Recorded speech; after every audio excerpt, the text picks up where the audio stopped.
अब ये भी ठीक है पार्थ की आंखें देखती हैं, किंतु वे क्या देखें और क्या न देखें, इसका निर्णय तो ज्ञानी स्वयं ही लेता है। वो आँखों को देखने की, कर्णों को सुनने की और पाँवों को चलने की खुली छूट नहीं देता। विकल्प के इसी मोड़ पर ज्ञानी और अज्ञानी के अंतर का भेद खुलता है पार्थ। किंतु हे पार्थ, नियतम कुरु कर्मत्वम कर्म ज्यायो यह कर्मणः शरीर यात्रा चते न प्रसिद्धेत अकर्मणः।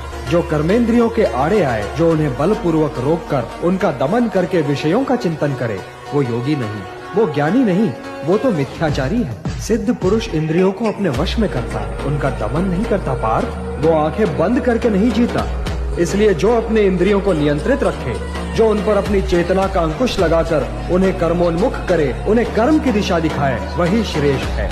जीवन बर्बाद करने के लिए नहीं है, ये उन दोस्तों की दोस्ती के लिए नहीं है जो हमारे अंदर ऐसे नशे डाल दें, ऐसी आदतें डाल दें जिनमें माता पिता गुरु धर्म शास्त्र सबको रौंद करके हम गलत मार्ग का अनुसरण करें।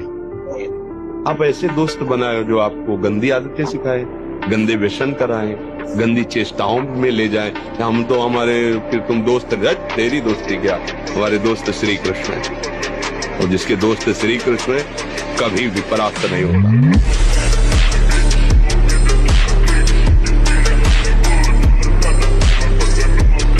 प्रभावित आके घर वालों के विरोध में जाकर शरणागति प्राप्त की थी, परंतु बाद में पता चला कि वहाँ स्त्री शरणागत जीव को तन का समर्पण करना होता है। कौन से शास्त्र में लिखा है? अरे गुरु बनाया जाता है, भगवान का नाम जप करो, भगवान के मार्ग में चलो, अपने तुम चलो, दूरी तुम रहो। परमार्थ का मतलब क्या होता है? तुम हमसे जुड़ो, भगवान नाम लो, भगवत भजन करो, दूरी रहो। तन का दान, मलमूत्र के द्वारों का दान गुरु मांगे। न संत है ना वो कोई गुरु है। बिल्कुल नहीं अपराध लगता है, ऐसे को बिल्कुल त्याग देना चाहिए, 1 मिनट में त्याग देना चाहिए। परमार्थ विरुद्ध आज यही तो पाखंड चल रहा है। ऐसे दम कहाँ शास्त्र में लिखा है? अरे भैया, शिष्य बनी मतलब हमारी बिटिया। शिष्य का मतलब, गुरु का मतलब क्या होता है? पिता। पिता ही नहीं, परम पिता। हमारे तुम बच्चे हो। शरीर समर्पण का मतलब समझ लो, पहले समझ लो। तन मन धन प्राण सब समर्पित करने के लिए गुरु के लिए कहा गया है। कहा गया है कि जो तन है उसके समर्पण का मतलब कि आज से हमारे शरीर से वही कर्म होगा जो शास्त्र आज्ञा करता है, गुरु आज्ञा करता है। ये तन समर्पण है। मन समर्पण है कि मन से मैं वही सोचूंगा जो गुरुदेव ने बताया है। ऐसी गंदी बात अगर किसी को कहीं भी दिखाई दे तो तत्काल दूरी हो जाओ, कोई अपराध नहीं लगेगा। वो कोई गुरु नहीं,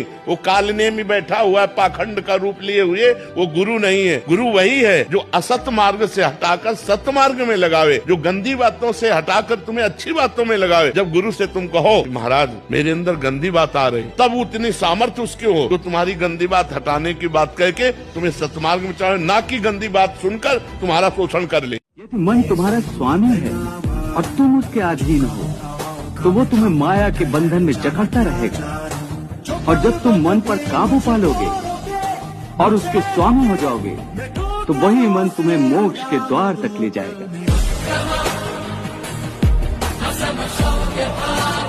अगर मन ने ठान लिया कि अब ये करना है तो आपने कह दिया ना, तो आपको जलाना शुरू करेगा। उस जलन को जो सह गया सो भगवान को प्राप्त करने की सामर्थ्य रख लेता है। बहुत कठिन है मन की जलन को सहना।